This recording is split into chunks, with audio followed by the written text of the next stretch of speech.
It's Saturday, July 27th, 2024, and we are in the Flats in downtown Cleveland at the newly renovated Music Box Supper Club, where we'll be videotaping a presentation today about Cleveland radio legend Mad Daddy, starting in about an hour and a half.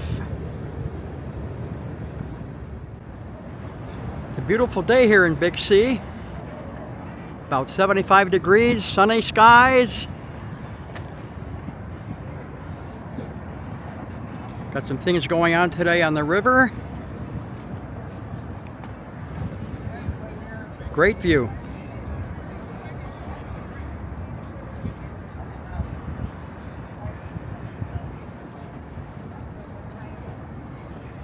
And we even have radio's best friend here all the way from Detroit, Michigan. And this is the before.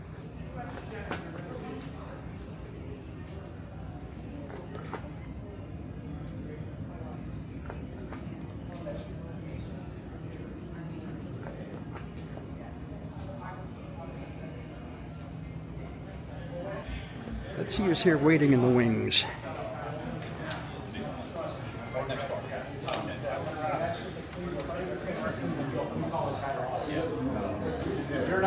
Got Mike Olszewski. Yes. Radio's best friend, Art Volo. He's some pest that goes around with a camera. Jim LaBarbara. And we're trying to have him arrested. But it's not working so far. That's all right. Yeah, So I'm not recording, don't worry. WWGO in Erie, Pennsylvania. It was like that number 2 rocker. Jet was the big owned station. They owned the market. And I got a call from Jerry Spin.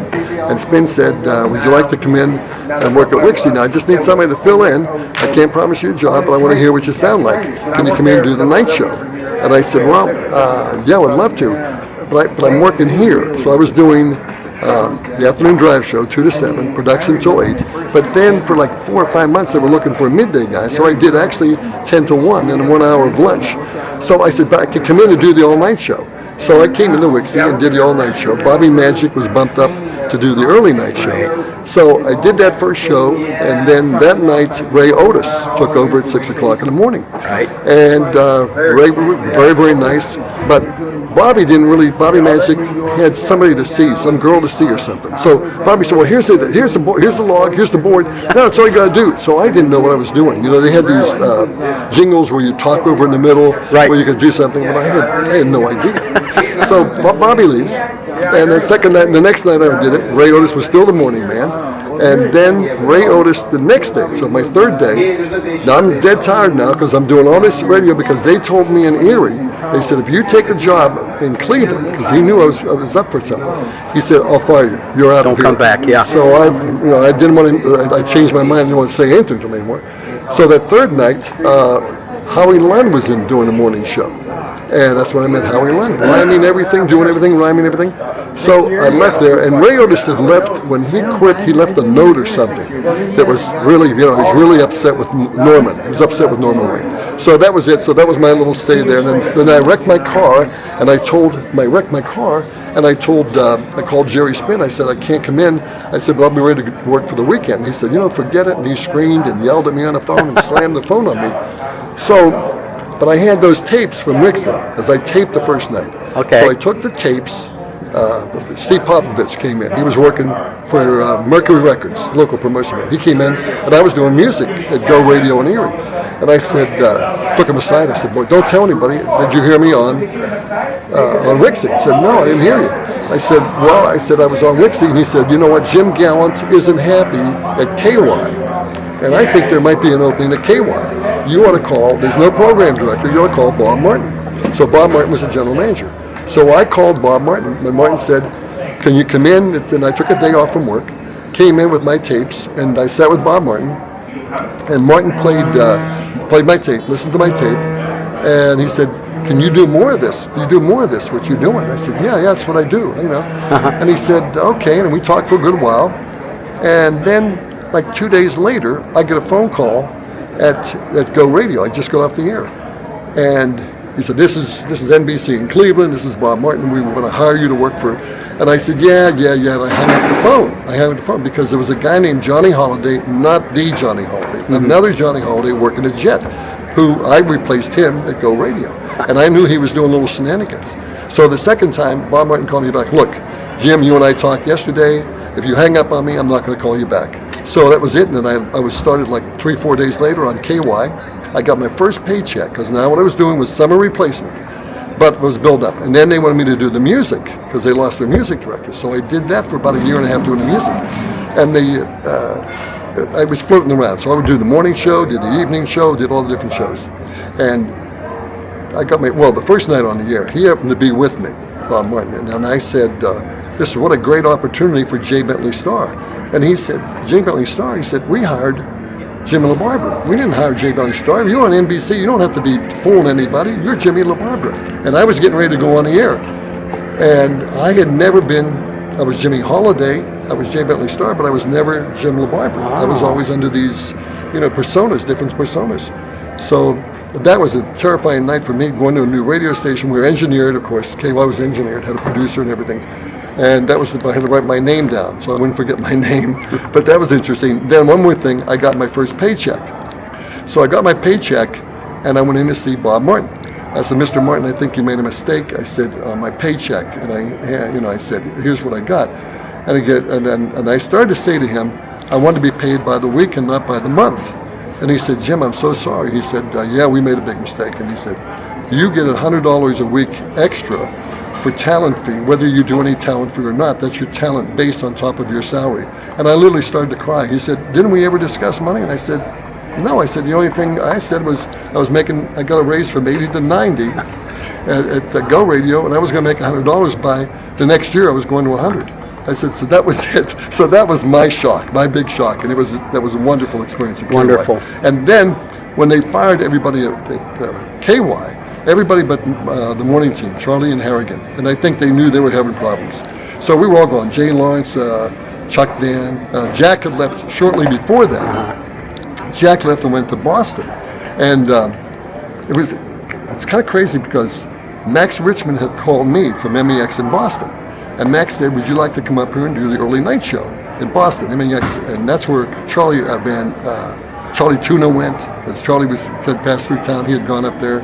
Lou Jack was there at one time. Wow. So a big rock station. So I said, yeah, I'd be very, very interested. He said, well, I'll be calling you back. So he called me. So I called Jerry G, because Jerry had worked with him at the Washington, D.C. station that Max Richmond owned. And he said to me, Jerry G said to me, Jimmy, sell used cars. Don't go to Boston. Do not go to MEX. He said, you'll be out of the business. Don't go. So I said, okay. I said, but I would like to really move up here. He said, no, don't go. So he called me back the next day, and I said, what about the plane fare? You pay half and I'll pay half. So that was a good tip-off about Boston. I said, but you know what? Jack Armstrong is coming over later tonight with his girlfriend. I said, he's out of work. I said, oh yeah, that'd be great. So I put him in touch with Jack, and then Jack took the job, and I don't think Jack ever forgot me for that. They never gave me, I apologized to him over and over again, and then Jack left and went to Chum in Toronto and left the country. That's how he got out of that. Very good. That's my quick little story. Thank you. And you're still on the air in Cincinnati. Yeah, I'm still doing, I do 2 to 7 in the afternoon on WDJO. Right. And we have 2 FM signals and an AM signal, and then we stream on iHeart. So it's fun. We play 50s, 60s, 70s, and a little touch of 80s. So yeah, I've been doing that. And then on Saturday morning, I go on WLW for a half hour with Gary Jeff Walker, and we do four songs, and I tell a little story about it, a little backstory about it. Yeah, so I'm still doing that. Well, you are the music professor. If there ever was one. Thank you very much. All right, thanks so much, Jim. Jim LaBarbara. Thank you. Thank you. And we've got some people here as we approach the 2 o'clock hour when the presentation will begin.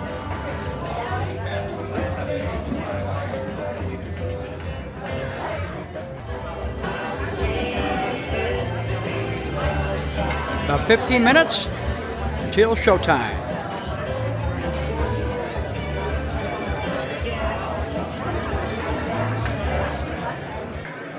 Hi everybody. Hey, thank you so much for coming out. This is a great turnout, and we really are very excited to have the presentation for you here today. My name's Mike Olszewski. Thank you all for coming out, and somewhere he's cackling away in some other far-off land, the land of Oobla-Dee. We're talking about Mad Daddy, of course. So thank you for coming out and honoring Mad Daddy. Now, before we introduce Jim LaBarbara and Miriam Linna, I'd like to ask Jim Gagan, where is he? Jim? Can you come on? Jim, come on up here. Jim Gagan from the Cleveland Association of Broadcasters. Please support the CAB. They do great work, and they've been doing a great job with preserving the memory of so many broadcasters and looking in the future as well. Jim, this is for you. Thank you, Mike. Cleveland Association of Broadcasters is an entity that is with broadcasters in the business, and they're responsible for keeping the excellence in broadcasting as we move forward in the future. One of the spin-offs, the one I'm a part of, is the President's Council. We were the past presidents. If you remember the Muppet Show, those three old guys up in the balcony, that's us. We sit up there and gripe about what's going on today. But the other thing we do is we preserve the legacy of Cleveland Broadcasting, and there are two initiatives we do with that. One is with our annual event, Awards of Excellence. We have a President's Award, which we recognize somebody from the past broadcasting that we've forgotten about and need to recognize, and we do a bio and a presentation of the award for that. The second initiative we do is every month on the Cleveland Association of Broadcasters website, we have a legacy posting, and we do a bio about people from our past that have been pioneers in broadcasting in Cleveland. And so every month it's on the Facebook page too. It's cabcleveland.com is the website.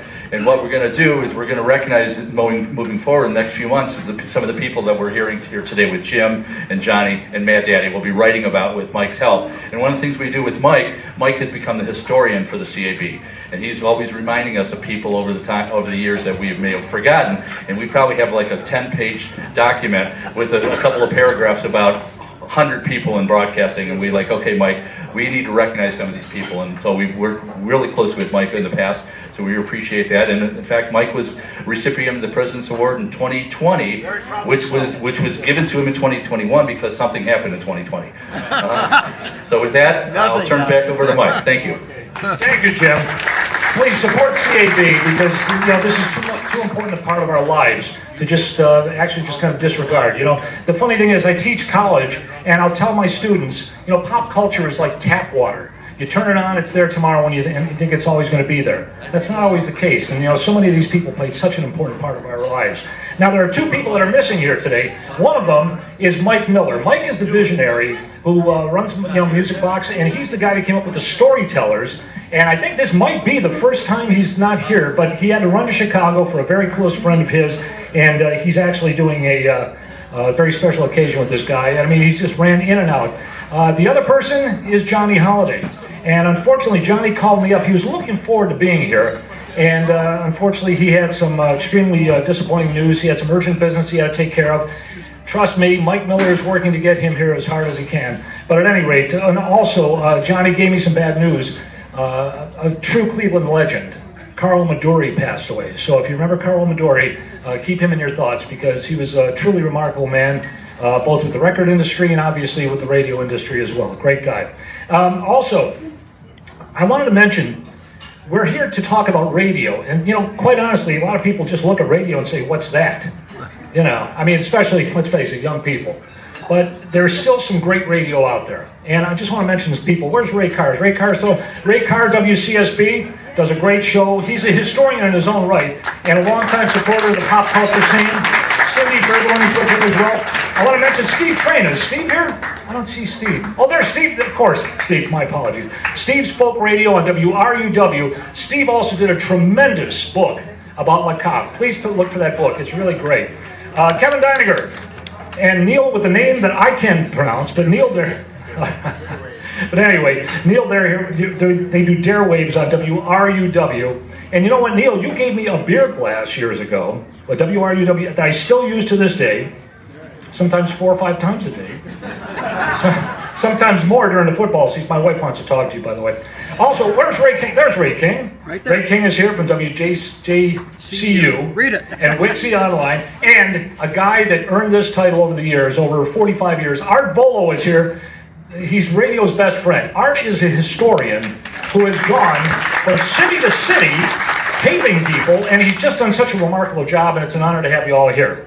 Also, there's some other radio that I want you to keep in mind, too. Rex Doan on WFMU. He's got a great show, and it's called Fool's Paradise with Rex, and he's been keeping the memory of Mad Daddy alive as well as that era. And let's not forget Kogar, the Swinging Ape. That's his name. Kogar the Swinging Ape. He has a show called Kogar's Jungle Juice. Now, mind you, for all the folks that we mentioned, all their shows are archived. I strongly encourage you to go to all of their websites, and if you need any more information, contact me. I'm glad to direct you there.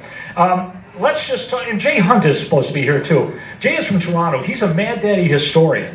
And Jay could not make it at last minute. He had to call in sick, but at any rate, Jay is doing his own research. He's doing a great job at it. In a nutshell, let's talk about Mad Daddy. Does anybody here remember Mad Daddy? Yeah. I don't believe you. You're all too young. No, quite honestly, the guy that told me about Pete Mad Daddy Myers, it wasn't until 1985. He's to blame, Larry Collins. That's the guy. Put your hand up there, Larry. It was in 1985. I was at WERE, and I did a sort of like a little short synopsis of some of the famous disc jockeys in Cleveland. And Larry, why a guy that young would listen to WERE, I don't know. But he called up and he said, "You forgot about the Mad Daddy." Mad who? He sent me a tape that was just truly remarkable. I was hooked ever since. And it turned into a master's degree, a book, and Larry's to blame. So there you go. So I suggest that if you do have a book afterwards you want it signed, get Larry to sign it too. Let's talk about some of the people that are here with us today. First of all, a person who was a pop culture phenomenon. Now I'm talking about Miriam Linna. I knew Miriam as far back as 1971, if you can believe this. And believe it or not, I knew her name, I knew about her work, only because she was so much into pop culture. And I used to listen to WNCR. Anybody remember that station? See, now Miriam actually won a contest, a Pink Floyd contest, by describing her dreams. She did quite well there. She's also the president of Norton Records. She's the original drummer for the Cramps. I think you were also with the A-Bones and the Liars. There you go. To show you what she's done, Bob Dylan mentioned her on his Sirius XM show. So she's done some stuff. She's a champion of unsung musical heroes, an author, a lecturer, a publisher, a historian, a radio host on Kicksville Radio, and look that up, that's archived. Well, let's welcome Miriam Linna. Miriam, come on up here.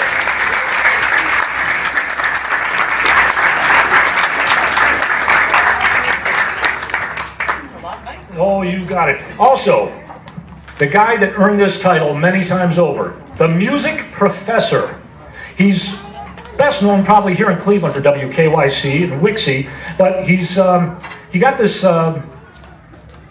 acquaintance in Cincinnati. His name is Bill Randall, if anybody knows who Bill Randall is.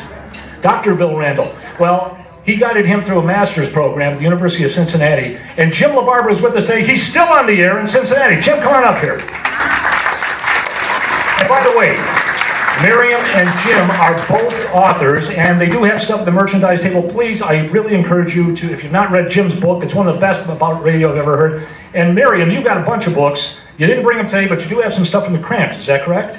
Yes. Okay. Now, we had a production meeting with Mike Miller, a couple of them, and Mike said, "There's one thing I want to tell you. These are radio people, right?" I said, "Yeah." He said, "Okay, tell them to eat the mic." So we have to have the mic real close. No. Please have a seat. Don't distort it. Don't distort it. No. Well, hey, his house, his rules.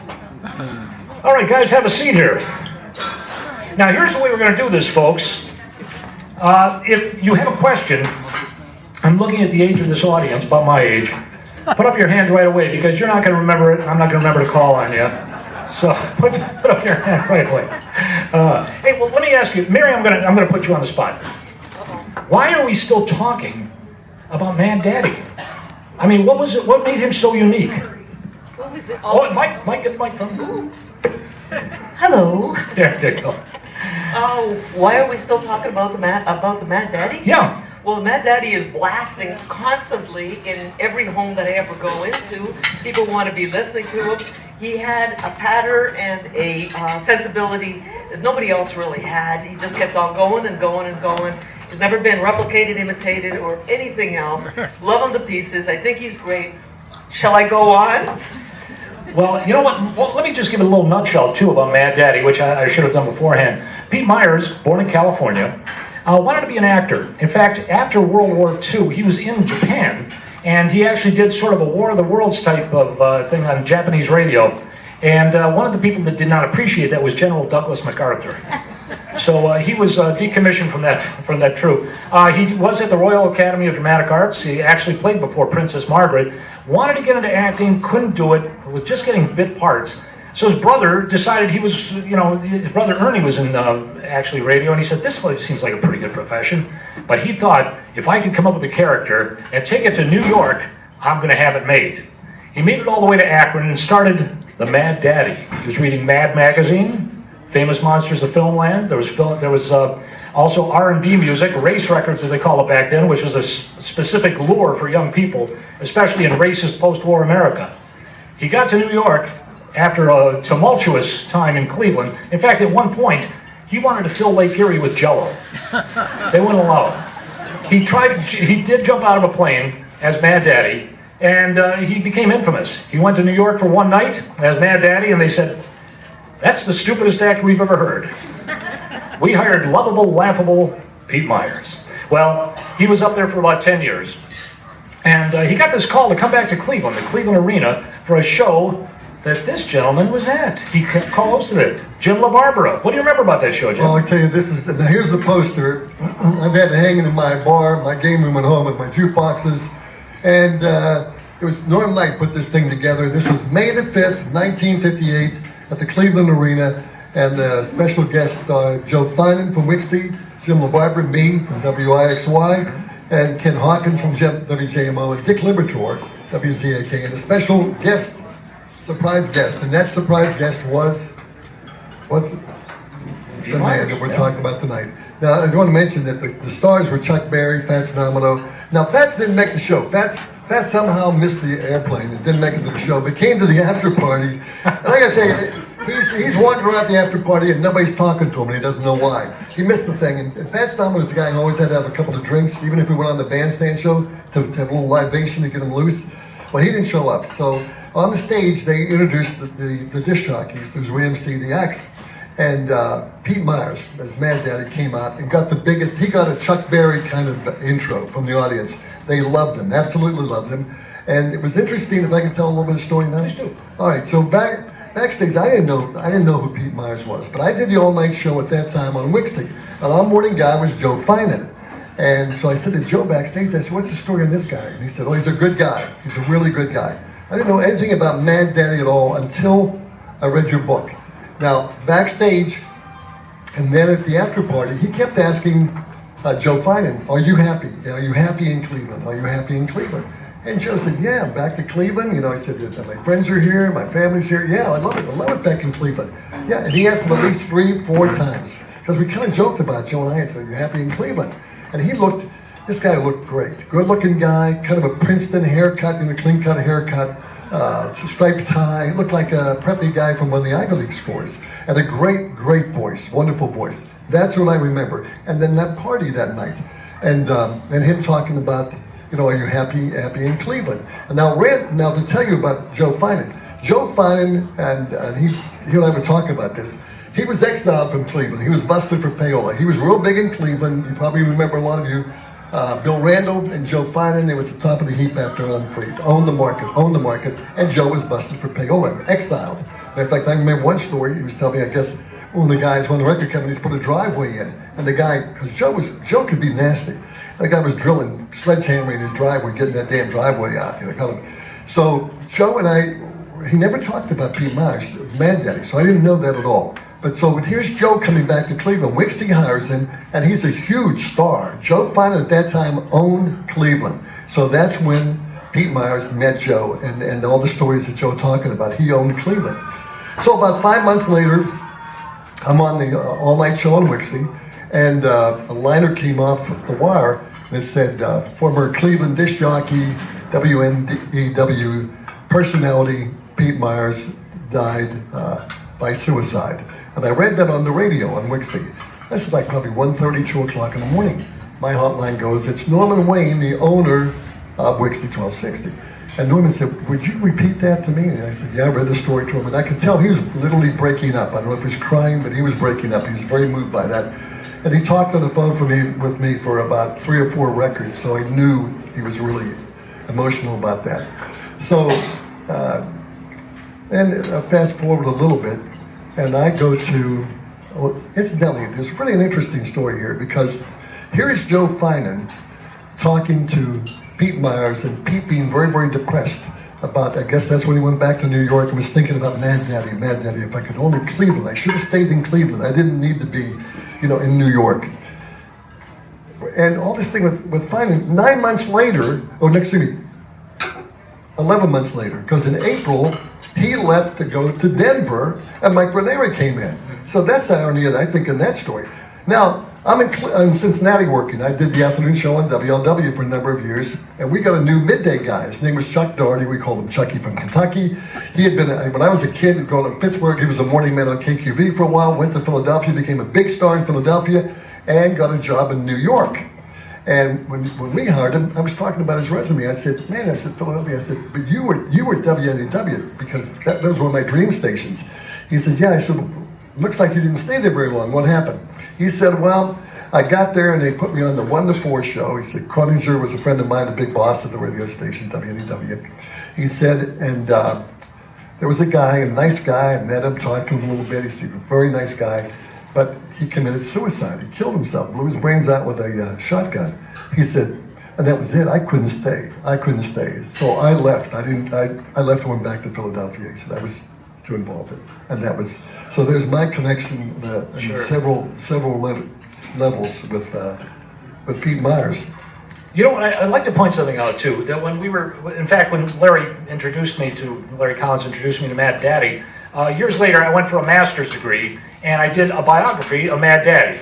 And my co-author and researcher, Janice, is over there. And this is a conversation that happened on the way up. I said, well, it should be great today. And Janice says, yeah, I'm really looking forward to hearing Miriam and Jim. And I said, there's 3 people on that stage. She said, I stand by what I say. Anyway, I get this all the time. At any rate, what happened was, when I was doing the master's thesis, luckily, I was still able to get hold of some people who were still with us. Neil McIntyre as producer, and Ernie Myers, who was Pete's brother. And Ernie was in kind of bad shape. He had Parkinson's disease. He had a couple of strokes, but he wanted to talk. He brought up an important point. He said, Pete was never the same after Cleveland. He said when he came back from Cleveland, he just knew there was something different. And he didn't realize it was going to come to that point. But Miriam, I want to ask you something about your time. Obviously, Eric Perkeiser, who, if you remember Lux Interior of the Cramps, anybody ever remember the Cramps? Of course you do. Yes, the original drummer. Did you ever talk to him about Mad Daddy? No, I never spoke with him about Mad Daddy. Is that right? That's right. And what people have to remember is that I was in the group the first year. So the first year of planning and the first year of the group, he never spoke about Mad Daddy. Except, didn't you do that as a demo, Mad Daddy, the song Mad Daddy? No, I really? did not. Okay, strike that from the record. Yeah, remove that. No, I didn't. And as I was telling someone earlier, where I learned about Mad Daddy was from a girl that I went to high school with. Her name was Shar Rao. Oh, okay. And she was the daughter of a mortician. And after my departure from the Cramps, she became their first manager. Okay. And I honestly believe that a lot of those conversations that happened between Lux and Shar developed into this kind of a passion for Mad Daddy. And sure. Shar was the person who really spearheaded all of those tapes being brought together. She really was the one who worked for years to get all of that stuff together when there was really nothing going on by anybody else. And she came to us in 2003 and said, hey, listen, I've done all of this stuff, put all these things together. Do you think anybody cares? And I said, we care. Yeah, right. And we ended up doing all the ear checks on that were available at that time, which were a lot, 50 on Norton. I should bring this up that Miriam is the president of Norton Records, and she put out that wonderful collection of Mad Daddy stuff that I think it's all sold out. It's a collector's item now, isn't it? Yeah, it is, but when I brought the company to Cleveland for a short period of time, that was the 50th anniversary of Mad Daddy's death. Okay. And so we did a commemorative EP. I have about probably 15 of them left, and we do have them here. It's on purple vinyl, and it was done in tribute to him, although it was dated for his passing. Well, I would jump on that. The interesting point is that Rex Doan on WFMU had an interview that he aired with Lux Interior and Poison Ivy Rorschach, the guitarist from the Cramps. And Eric lived in Stowe, Eric Perkeiser, and he would call up Mad Daddy. And he said that he would call him up, and finally, Mad Daddy said, who is this guy that's calling? Where are you calling from? And he said, Stowe. And he said, that's long distance. And he paid for his phone calls. So it was, he lucked out in that because back then, you did pay, I can just see Eric Perkeiser telling his mom, okay, well that $15, which was big money back then, it was for an important cause. Mad Daddy, who? At any rate, still, when he came back, he was not the same after Cleveland, and you saw that firsthand, that somehow he was affected by that. Yeah, apparently he was, to go back and do that. That amazed me. And I reading your book and going back over and seeing, WNEW became my dream station when I was at WLW. WNEW was the pinnacle of all adult standard stations in the country. So he's married to a beautiful young girl. This guy's still like 40 years old, good-looking guy, has a sports car, lives at a prime address in New York, and goes back, and the story that I had heard, and I don't know if it's true or not, was that he dressed up, and once I heard somebody say a tuxedo or fine clothes, went into the bathroom after it was demoted to the night shift, if you want to call it a demotion, because as I understand, he got the same salary, and he went in and listened to Mad Daddy tapes, and took a classic shotgun, and blew his brains out. And I can't understand that, because he was on a prime station with William B. Williams. Sure. And he's great talent. It was the #1 station in that format in the country. Oddly enough, when I was speaking to his brother Ernie, he said that Pete had this obsession with the Eastern culture, Japanese culture. And without actually saying it, he sort of suggested that he was almost Harry Carey. He just thought, this is as far as I'm going to go, the honorable thing is just to end it. Now, something that's interesting about Cleveland is that, and there's a strange little twist in this, he would come on the air as lovable, laughable Pete Myers. Then he'd go out, and then he would come back as this gothic beatnik, as Mad Daddy. And for a while on WJW, for about a month, he was actually doing a movie on WJW. And at one point, he suggested, I was talking to an old timer from Channel 8, and he said, yeah, he wanted us to hang an 800-pound camera from the ceiling so it would look like he was upside down. And they said, we're not doing that. So then he hung upside down, and he said, blood's rushing to his head, this is not the medium for me. Now what's interesting is, the guy that took over for him in between was Ernie Anderson. He was his newsman. Now, it's funny because when Ghoulardi first came on the scene, Ernie Anderson didn't want to do that. He had a voiceover career. He said, "What? I'm going to do this?" He said, "They said it's an extra $50 a week." He said, "I'll do it." So, at any rate, he came. If you remember the early days of Ghoulardi, he had like an accent. And finally, just said, "The heck with this. This is not right." But the funny thing was, I was out in Los Angeles, and I was doing an interview with Ernie, and I thought I would impress him. And I said, I know that you used to be on for Pete Myers when he went out for dinner, went out for a bite to eat." He looked at me, he said, "Do you really think he ate his dinner?" And he went like this. And I said, okay, I'm not going into that. But at any rate, still, you had this remarkable talent. And, just the way things, if he would have stayed in Cleveland, he probably would have taken over the Ghoulardi spot. So, that's, it's sad just the way it went. Still, when we talk about this guy now, and we look back, you can't help but see the talent from the tapes and things like that. He did a thing called Zoomerating. Miriam, you've heard of Zoomerating. It's on your CD, where he does the alphabet. He did it backwards, frontwards, and all that sort of thing. And he would come up with a new word, supposedly, every time. His producer, Neil McIntyre, said he never heard him say the same words twice, which I think is impossible. So. He had a great language all of his own. And like you said before, he had training in acting. Yeah. And when he brought that to the radio, you didn't really need to be seeing anything. Although you did. You could go to the dances and he was this horror host, Yeah. with that totally appealed to the kids. I mean, the thing that I believe about him is that he was able to have that audience for the year and a half that he really was in this area. He was able to have that audience, and if you looked at the demographic, I know it's not written down. They didn't really measure those things, did they, in those days? But it was young. That it was a young demographic, and those people may have grown out of it. By the time that he was in New York, it was a kind of a different deal going on. Mm-hmm. And I think we were talking about the fact that there was other personality DJs, lots of them, lots of black DJs that had the great patter and the crazy talk and all of this stuff. And also with the horror end of things, there were other hosts like that.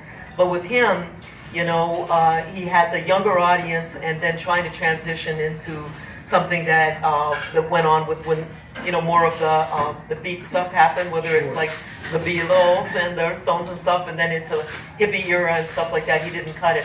Wolfman Jack did. He cut it all the way through. Didn't have a horror personality, but he did have a personality of being the Wolfman. Well, let me ask both of you about this. Because in post-war America, we were looking for something to unite us. And nothing unites people like fear. And all of a sudden, if you got this character who's teaching your kids a completely different language, dresses up in a cape, cackles like a madman, do you think people felt, like a danger in that? Was that part of the allure? Plus R&B records. You know those records? These kids are going to be dancing. Could be. I mean, obviously it was, but it was the same thing with Alan Freed, wasn't it? In a way, listening to that music and acting in that way and combining the forces and so on. It was radio has been such a force, and as we were talking before, it's the audio portion of it that has your imagination going wild, and you've got the time to think about it, whether you're the parent worried about your kid or whether you're the kid getting all kinds of great ideas. Well, I think he got a bad deal. He goes to New York, and they put him on WNEW with William B. Williams and Ted Brown. This is an adult standard station. Oh, yeah. William B. gave Sinatra the label, the chairman of the board, and they're putting this thing on at night. So you're an adult, in your 50s or 40s or whatever, and you're listening to this. It's a teen show. He should have been on the rock station in the first place for the act that he was doing. But if you listen to it, very, very innovative and ahead of the time. But that's Cleveland. Cleveland was doing that. You had Alan Freed doing this playing the race records, and the great Bill Randall breaking records that nobody in the country was breaking. He was the one playing the Southern Kid from Sun Records with Elvis Presley's records for the first time north of the border. So this was really a breakout market that was duplicated in other markets. Pittsburgh, we had a guy named Porky Chadwick, who played the radio, the Planet Push and Papa. And there were guys like that around the country. But his act was so unique, and listening to tapes that he did, because he had the sound effects, all the things he was doing. You talk about theater of the mind with the picture that he was painting, and with the music, the black music that wasn't being accepted by. If I was a kid growing up in Cleveland at that time, I would have been listening to him, because I would have been one of the cool kids, one of the hip kids listening to him. Now, whether that translated to adults or not doesn't matter, because everybody was aiming for the demo at that time. When we were on WLW and Wixie at the same time, I worked at KYC here, we were programming special music for women, because the women were the housewives. That 10 to 2 hour, that was for the women. You would play the softer music, the Bobby Vinton music, and then that would change. Same way at Wixie. Women hate that music. Yeah, but that time, that's what we were doing. There was selective programming with even the pop records. Sure. So he was in a time slot that was wrong in New York. But the one thing about his talent, I just want to say this, that he leaves, he goes to Wins, you mentioned Neil McIntyre, he goes over to another station, leaves the #1 station in New York, WNEW, and goes to Wins, and he gets let go there. WNEW, prime time opens, and they hire him back. They had the choice of any guy, believe me, the kind of money they were paying, any guy in the country. And they took, why would they take him back? Pete Myers, he was that talented. So as a performer, radio performer, I just heard tapes from both and later in life, but he was sensational. Yeah. And his legacy should be what he grounded on opening those doors, just as the parameters in radio actually said Cleveland. Cleveland is where things happen. With a guy, with Bill Randall, we presented the thing at the Billboard convention in 1977. Randall didn't go through the guys he was supposed to get through, talking about radio can be. And he played Gary D tapes. And Gary D was stretching this parameter, with Gary D talking about some truck driver calling, I don't know if you want to talk about, we can get you, this is a black guy I know in such and such a street, we can get you a hubcap, there's no problem about that. And thank you for calling, all you guys homosexual truck drivers. Sure. So that's in there, and then a black lady calls and she's all upset about something, and he says, well, that's just natural because of who you are. And the Magnificent Montague was there. Now at that point, Magnificent Montague was a black jock, one of the best ever in Chicago. At that point, he's a big executive at Motown Records. And the Magnificent Montague was sitting on the piano just a couple of chairs over from me. And he got up and his entourage of about 20 people walked out. And Randall was like, but he pushed the parameters. And it soon happened. And Gary D happened with Howard Stern and all that in New York. So that's what he was doing. He was pushing parameters. And then you later had guys coming in. Ron Britton in this city. Ron Britton was here. guys doing other things. And then Fast Talking, I was a guest on Magic when Wixie Reunion and Scott Howard doing that rhyming stuff, rhyming stuff. And of course, Wixie, yeah, he would have had a job if he wanted to come back, because Norman Wayne, Wild Child, we got the Wild Child, I think we got him out of a mental institution, to be honest with you. I think so, because he was a big jock in Chicago, had beaten Dick Biondi, and he was working on a little Rimshot station, and had some problems, and they brought him in. He couldn't ride a car, he rode his bicycle at work. And the child was, if you ever heard Dick Kemp, the Wild Child was sensational. And then the kid came in, Jack Armstrong, with Fast Talking, and that's the same thing he did. So yeah, there's a door that was open that he did. Whether he lived to see it or not, and guys, whether you heard his tapes or not, that to me is part of that legacy. The funny thing about the Wild Child, we were doing a book about Wixie years ago, and we tracked down Dick Kemp in Ketchikan, Alaska, and he was living above a bar. So I got the name of the bar, and I called up the bar, and I said, "Is it true that Dick Kemp is there?" He says, "Yeah, he comes every night. He'll call you back if he thinks it's important. He won't call you back." I said, "Okay, don't even bother." Yeah. But really, it's funny because there was a legacy among many of these disc jockeys, but you could not equal Mad Daddy. I mean, he was in that tier by himself there. You know, if anybody has any questions, now is the time to ask as well. But we're just kind of curious, was he on a station with too many superstars on WNEW? You had William B. Williams, Ted Donald. Yeah, you got the great lineup there, but I don't know how that would play into it, you know, because he was still top dollar. He's married to a young lady, a beautiful model in New York. He's got everything going for him. I don't think that was the reason. I think the demotion and shift probably had something to do with it. And I think you were right with that one night, Are You Happy in Cleveland? I think really going back to that. Sure. Miriam, you live in New York right now. Yeah. And I mean, the change in radio has, is the one thing about New York is that they hang on to tradition. Yeah. Has there been that same change up there? I mean, We still have Cousin Brucey. yeah, exactly. Yeah. You still have cousins. There's a loyalty, and I think that's the thing with disc jockeys in general and radio people is there's a loyalty, the public and the person who is being remembered and constantly followed.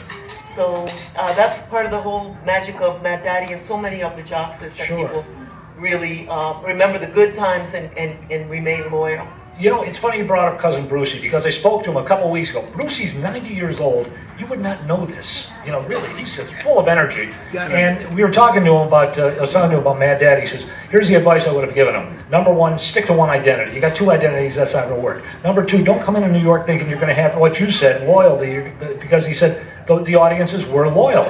And I think maybe that was it. Maybe he was, maybe he anticipated too much. Maybe he wanted too much. Maybe he just aimed too high. Because his brother told me, or Ernie told me, he said everything he wanted was in Cleveland, and he realized that the superstardom he wanted, everything he wanted was here, and he didn't realize it at the time. So, but this was a different radio market back then too. Yeah, when he was on a different station in New York, if he would have been on the right station, Oh, true. I think that would have taken. And then kids developed this. Like Porky, I mentioned Porky when I was a kid growing up in Pittsburgh. He was a rimshot station, but it was cool to listen to Porky playing records by Frankie Lyman. A lot of the main stations weren't, the Otis Williams and the Charms and these King records that were coming out. But that's what he was doing. He was playing stuff that you weren't supposed to be playing. And he pushing those little parameters that mom and dad, they don't understand, but we do. We got this little thing. First of all, hats off to Norton Records too, because you did a remarkable job, Miriam, you and your staff, finding the stuff on Mad Daddy, because when Jan and I were doing research, he left a very little as far as a digital footprint. Photos were very difficult to find, and the air checks and stuff like that, because we had a tape recorder in the 50s. I mean, that had to be tough for you. The thing that you have to remember with collectors and with a label like ours that is focused really on digging up as much information and as many recordings. It's always a joy to find something, even if it's a scrappy demo of something. Oh, yeah. Is that it takes a village, and it really took a lot of people. Everybody was so giving with what they were able to find and locate. That it made the job a pleasure for Sharp, basically, in putting so much stuff together. And there continues to be more tapes. I seem to have landed with a couple more today. Yeah. So let's do the transfers on that and find out what's on them. Well, by all means, sure. Let's preserve as much of that as we can. One of the things that Janice and when we were looking for photos and things like that, which is very difficult, we found one that was never published, but they were pretty creepy. It was a sequence of him biting this woman's neck. And even today, you know, That's creepy. wait until you see the photos. Buy the book. See the book. But I mean, it's pretty strange. It's just the way she's, you know, and the look on his face and everything. The funny thing was, though, he did become a different person. And I spoke to various people that have worked with him over the years, and they said, here's the thing. Pete Myers did not become Mad Daddy. Mad Daddy became Pete Myers. That he was like that in real life. And we spoke to some people that were actually his roommates in Akron, and they said he would come home with the cape on, you know, from the station in Akron at midnight. And they would say, a guy walking around the streets of Akron with a cape, and they said, hey, it's Akron, you know. What do you expect? But I mean, he lived this Mad Daddy. And the funniest thing was, too, this is another thing. When we were talking to one of the guys, Travis Rodebush, he said, yeah, I remember Pete Myers. I remember him taking out the garbage every day. He liked the grape. The funny thing is, nobody ever saw him drunk. If he drank, he disguised it very well. So, questions, anybody? Okay, we don't want to step on anybody's toes. Let me ask you this, Jim, when you were, you know, it was a different kind of radio back then. Could he have survived? I mean, beyond... I think he would have been, you know, the wild child with our station at Wixie with Norman Wayne, because Norman was looking for something different to beat. I was a KY, and Wixie knocked KY back to good music, playing good music. And HK and Wixie took over with this little 1260, knocking CKLW. We had 5 stations playing the same music. And Norman Wayne's genius as a promotion man was just incredible. I think, yeah, that would have happened. And then, you know, you were talking about the Cape. We had a guy with the Cape, Lou King Kirby. The King Kirby did the afternoon show. Good-looking guy, and the King of Night. This is your king, and I still keep in touch with him. He's living down in Cancun. It's a little mansion down there. And he calls sometimes and said, this is your king. But he drove around in a big Cadillac limousine with a big king thing on the side of the car. And he had a little girl that worked, I think she was Marge Bush's daughter, I think. She had a little hot pants outfit on with the mesh stockings, a little, you know, they're looking like the 60s, like Sonny and Cher kind of outfit, looking hip. And she would open the door, and the king would go Government Square a couple times a week, and they would open the door, radio blasting, and the king would step out with his cape and his big crown and wave to people and get back in the car and come back to the station. So we did have that kind of thing. And that was Norman Wayne's, you know. Bring it back. And Lou King Kirby, he played that. And talk about the change in radio, like around 1970, 71, like that. Would he have done better on FM? Miriam, what do you think? Well, gee, I don't know. I just wanted to, you know, you brought up that fact that we actually connected over something that happened in '71. I mean, that just to go back to it, it's not a Mad Daddy incident, but it could have been. Sure. Is that WNCR? It was NCR, wasn't it? Yeah, WNCR. So NCR was having this contest, send in your wildest dream, and I was a wild dreamer, so I sent in a crazy dream. Let me point out, this was for the Pink Floyd catalog. Yeah, this is okay, 1971. Yeah. Right. So I ended up winning this contest, and they read my address over the air. And say, you know, any 15-year-old girl, they read the address over the air, and I went and picked it up. But in your book, when I found out that you knew about this, and that you actually had the recording, and you were kind enough to make a copy of the recording for me, that blew my mind, is that it was the innovation of radio, and that was an innovative thing to be able to do like a dream contest like this, and then read the dream over a track of the group that was coming in and was about to be interviewed by very young disc jockeys. Sure. You know, I forget if it's Billy Bass or whoever you know was doing the interview with Pink Floyd at the time. But it was innovative, and innovation is always the thing. You do something, you do a trek. You know, and people are listening in, and they want to be surprised. They don't want the same mundane stuff. You know, you brought up a good point about formatting too, because on FM back then, they couldn't sell any commercials. You know, so you could play, you know, long, you know, album sides, things like that. And I mean, the jocks used to do that. They put on a whole album side. I think I'll go outside for a ham sandwich or something like that. You know, whatever bathroom songs used to call it. But AM was a lot more tightly formatted because that was the big moneymaker. Do you think that might have helped back? You know what I'm thinking? I'm thinking back to that because I left Wixie to go to WLW in Cincinnati in probably May of '69. And Billy Bass took my job, and he was doing one of the FM stations. It wasn't MMS yet, but he was big. You know, because he ran a record store somewhere. Sure. That's how I knew Billy. Oh, music rock, Yeah, he was hip. He knew all the records. And my girlfriend Susan would say, "We could go see Billy. We could buy some records," because he knew everybody. And Billy came in and took my job on the all-night show, and then eventually left and went back to MMS. Then. Sure. And then was the boss there. Would Billy have? I wish Billy were here. Would he have hired him for the night show? Because you think about that. Then, as a matter of fact, the music was being played on FM. On whatever MMS before MMS, I did a show. Norman Wayne had me do a show on Sunday night. Doc Nemo actually started, I think, called Red, White, and Blues. So on Sunday night from like 9 o'clock till 2, I would play Jimi Hendrix, and my closing song was I think Mind Excursion was my opening song from, and then the end song was the Star Spangled Banner with Jose Feliciano. So we were playing FM on AM just one night a week. Key, cool sounding, that.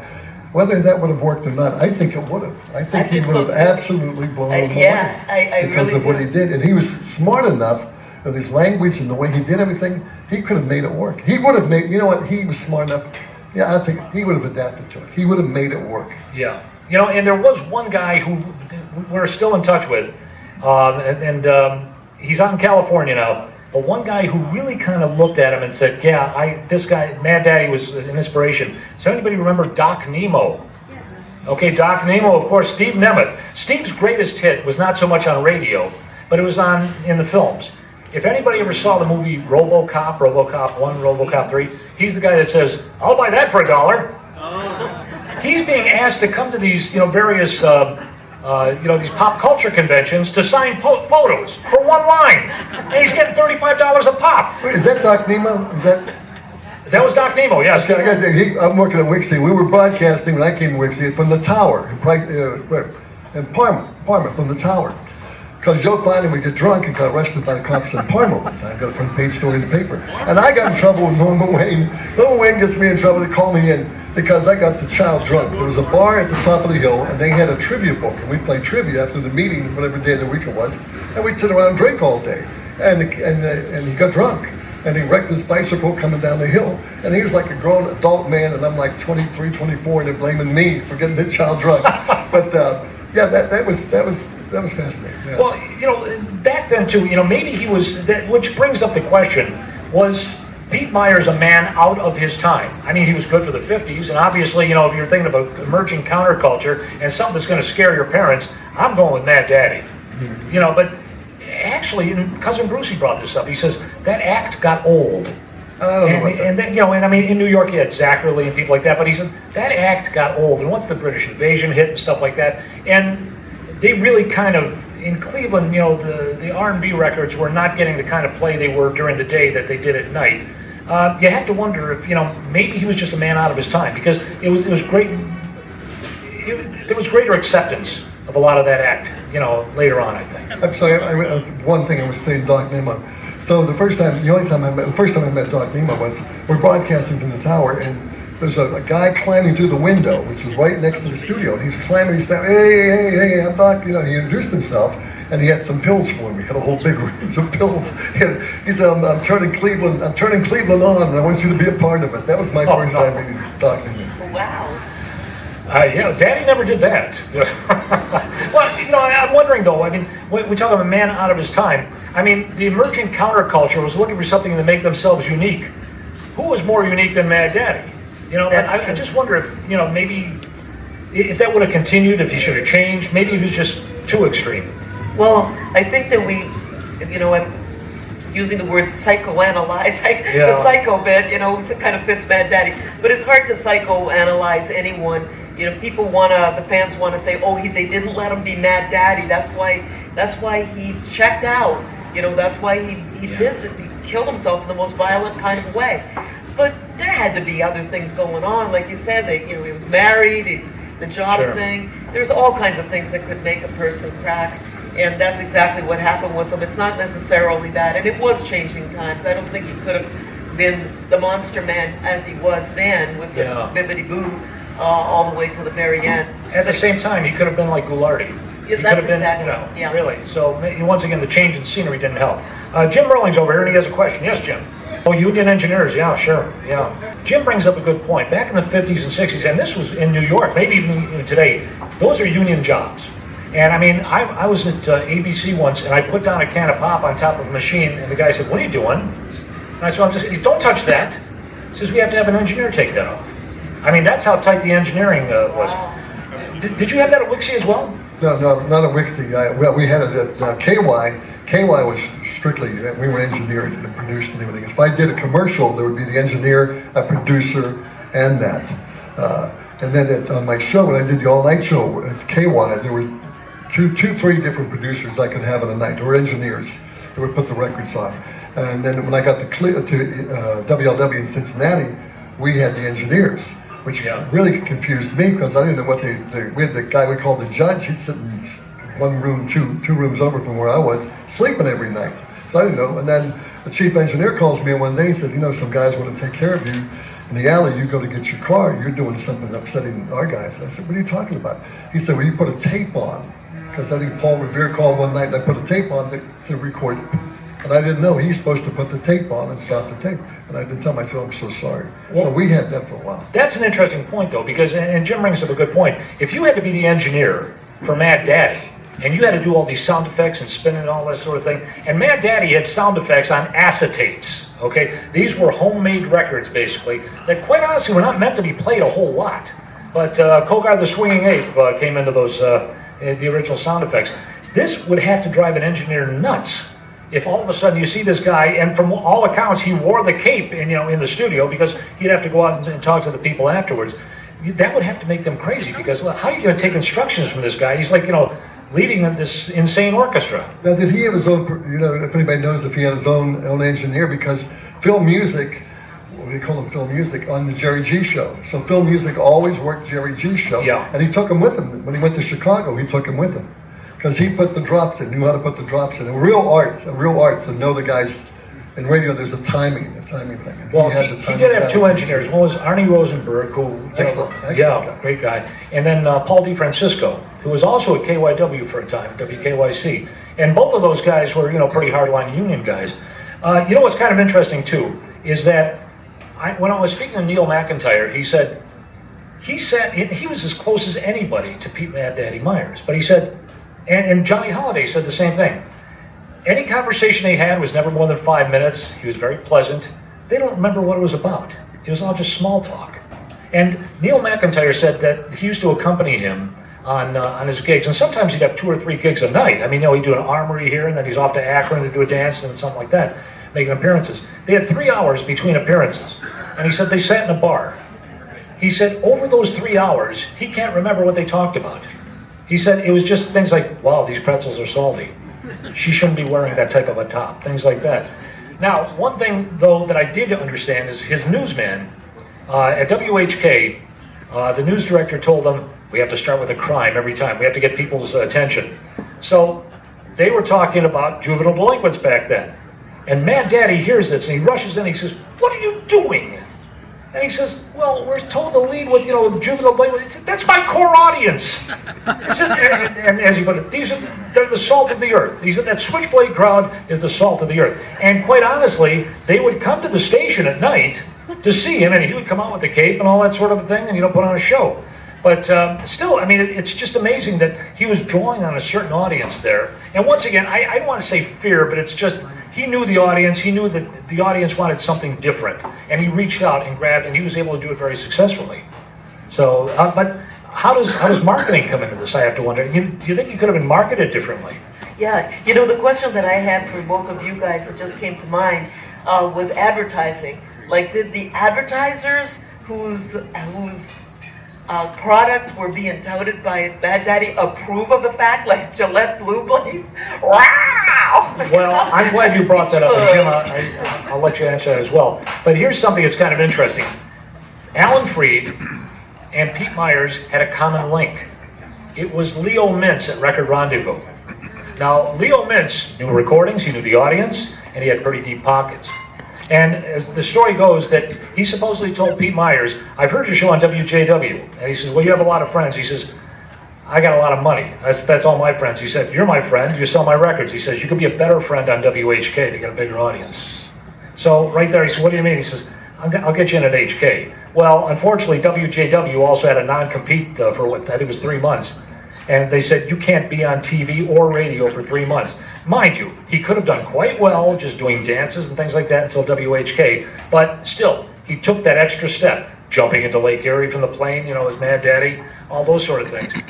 I have to wonder though, you saw very little advertising, as we were mentioning, or marketing about Mad Daddy. He was his own marketing person. Yeah, no, but I meant about the advertisements that were on the program. Oh, I see, sure, You know, like, like Gillette Moldy Booth. Basement and stuff like Grange that. I mean, Jewelers. is that really going to encourage anybody to hire this company to get rid of their Mama Moldy days? You know, I mean, you were a voice as well, Jim. You were an advertising voice. Yeah, I don't know. I'm trying. I don't remember hearing the commercials on his Yeah. show. That now that you brought that up, because if you have a jewelry He store, did them himself, yeah, so. and Yeah, the jewelry store, the Yeah. going steady ring. you have to be a specific audience that batting you're bucks. going after. I can Yeah, the imagine batting he blew some people off, you know. But again, I don't know. But he had a unique. Then he did a good job with commercials that I heard. When he would do a commercial, he sold a commercial. So Oh, yeah. it would depend on the advertiser. And was there somebody else in that time slot that they had? And all of a sudden, no, I don't want that. You know, I don't want to be paying for that. You know what was also kind of interesting too is that there was a crossover audience. When Jan and I were doing the research on this, and we did like Cashbox and Billboard and Plain Dealer, the Press, things like that. There wasn't a whole lot written about Mad Daddy, but the Call and Post really did a lot about him. And they had young teenagers talking about him and talking about the Batty Bucks and things like that. So you had primarily, a newspaper with a primarily black audience in a lot of ways, talking about this white disc jockey. And, it's kind of interesting, too, is that there was that crossover there, which, once again, after World War II, this was a completely, people talk about it being conservative nowadays. Oh, if you were a white Protestant male back in the 1950s, the world was open to you. After that, you're on your own. And he appealed to people saying, look, there's a lot more than just this sort of like white bread type of entertainment, things like that. Another thing, too, is TV. I think TV helped him in that he was not on TV. That, parents were staying home watching TV, and I'm not going to sit around my parents watching Red Skelton. And all of a sudden, after World War II, kids had money, they had part-time jobs. It was a different emerging culture, because up until World War II, you grew up like your parents. You were miniature versions of your parents. So, as a result, after World War II, people are starting to have their own music, their own entertainment, and the birth of the disc jockey. So, TV probably helped Pete Myers in that he was not on it. Yeah, and when you talk about the race records, there was that time period where, and it wasn't the disc jockey, it was the radio station owners who were really the bigots. The kids wanted to hear the original records, and here you're playing Tutti Frutti by Pat Boone. Sure. And then the guy in Cincinnati, my good friend, I got my master's degree when he came to the University of Cincinnati. Matter of fact, we had an engineer at KYC, and I did an intro for Bobby Darin's song and did my little rap that I did about Bobby Darin, some historical thing about Bobby. And he said, man, you sound like Bill Randall. And I said, man, I would love to meet Bill Randall. He said, Randall wouldn't give you the time of the day. I was his engineer for years over at WRE. And then he came to Cincinnati, and then we became good friends. I taught a couple of Vedic clubs for him, and he paid for my master's degree and became very close friends. But Randall saw that niche. He loved it like Robert Johnson. He loved the blues. He worked in the jazz class clubs in Detroit. He loved the originals. But what he did was, he had the four lads, he had the four. He was the guy, the diamonds, the crew cuts. He got the guys that come in, gave them crew cuts, and did Shaboom that was done Johnny by the Ray, chords. of course, Yeah, and Johnny Ray. Before that, in the chords version, he put it by the crew cuts. The white version sold like crazy on the radio. The Gladiolas, Maurice Williams and the Gladiolas, and Little Darlin'. Well, he took and recorded that with the diamonds, got them, put them in the studio, told them how to do it, became a giant multi-million selling record. Sure. Did that with numerous songs. And it got to the point where people like Laverne Baker doing Tweedly Dee was trying to sue Georgia Gibbs because everything, if she coughed, Georgia Gibbs was copying that and took it to court and didn't win. So that was a tough thing to do. But black records were constantly being covered by white artists like the Pat Boones and that. And then finally the teenagers, these kids who were listening to Mad Daddy and Alan Freed, the jockeys like Porky Chadwick, then they demanded, these kids in that time demanded, I want to hear Little Richard. I want to hear Fats Domino. I don't want to hear, and that's how that all turned about, because of the teenagers of the day demanding to hear it. There was a famous story. Little Richard did an interview, and they said, how did you come up with some of these songs? He said, I wrote Wop Bopaluma Wop Bam Boom because Pat Boone wouldn't be able to say it. He was wrong. And he also said Pat Boone made him all kinds of money. You know, this is something that, it's kind of interesting because I was talking to somebody when we were doing the research. I said, how do you think Pete Myers should be remembered? And they said, why should he be remembered? Well, wait a minute, he was such an interviewer, of course he's going to be remembered. He was just so different. How do you think we should remember him? Will he be remembered, and how do we keep him, his legacy alive? I'm going to put you on the spot there, Miriam. You're doing it already with the CD, too. Well, when Andre Williams was alive, Andre remembered him as being the guy who went and put Greasy Chicken on the radio, and he's remembered in our circles, and the circles are, you know, causing their own little circles. Sure.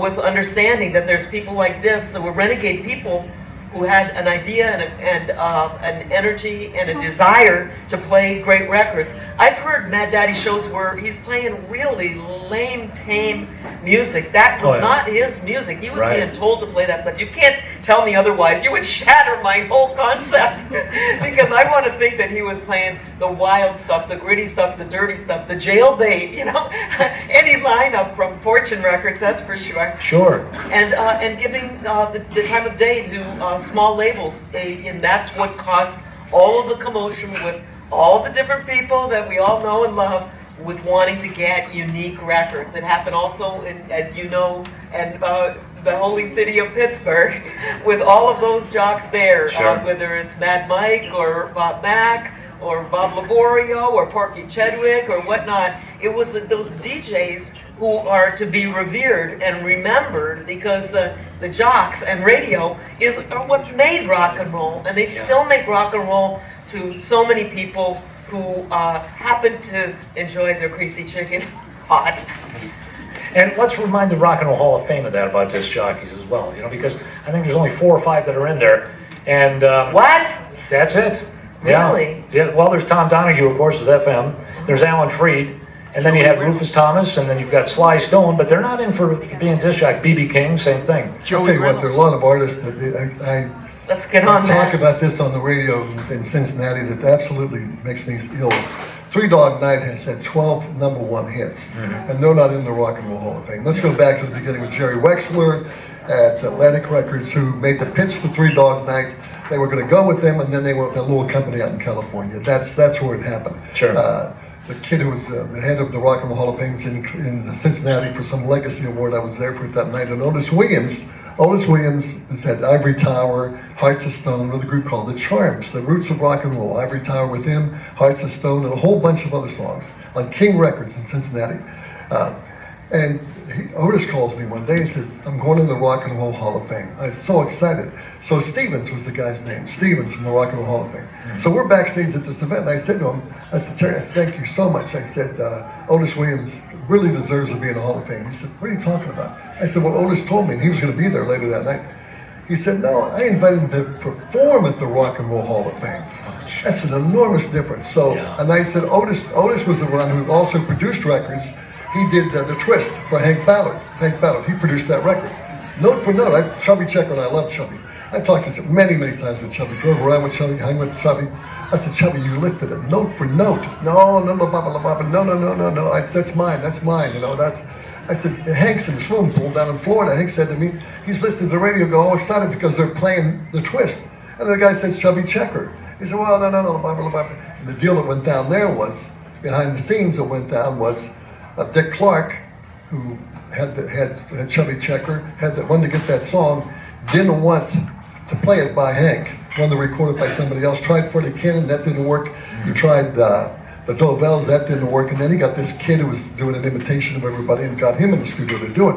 And the deal was to King Records and to Hank, don't plug that, and I'll give you finger popping time. And then he did. In all fairness, he did give him finger popping time, and let's go. But if you look at the roots of rock and roll going back, I know you say Bobby Rydell, that's bubblegum. Bobby Rydell, look at the number of hit records Bobby Rydell had. Those people from that whole era, Chubby Checker, without a doubt Chubby should be in there. Connie Francis should be in there. Neil Sedaka should be in the Rock and Roll Hall of Fame. There's a whole bunch of people from that era who are ignored by the Rock and Roll Hall of Fame. How are you judging people? If you go by chart performance, They belong in the Rock and Roll Hall of Fame. It bothers me because they kissed up to Dick Clark when he was alive. And then when he died, they said, all right, all these people associated with him, boom, they're done. Because that's what happened. Dick Clark made all these people. And the payola thing, am I getting off the wrong side? No. I did in my book, I did research on Dick Clark. Dick Clark owned Swan Records, he owned Jamie Records. So he played more in an 11-month period, more Dwayne Eddy records than he did Elvis Presley records in a period of 18 months. And the records, Freddie Cannon, I love Freddie, but those records, they all happened.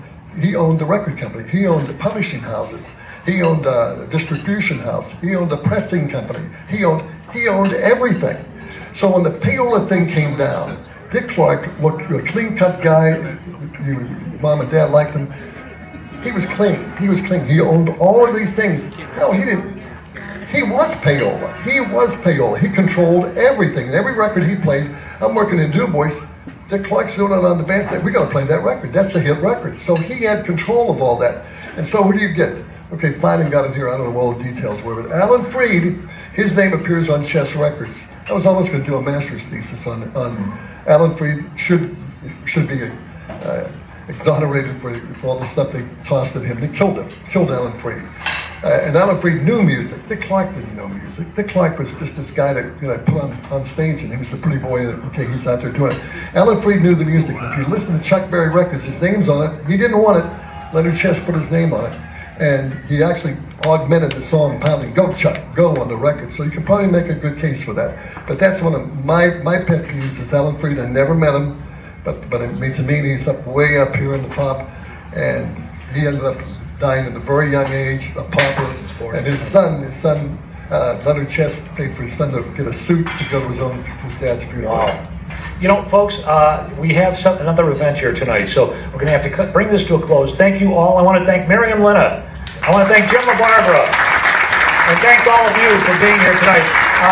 Please, Miriam's got some rare cramped stuff out there for you. Jim's got his book. We have our book. And please have them sign them all. And thank you all for being here. And please continue to support the Storytellers and the Music Box Theater. And thank you all.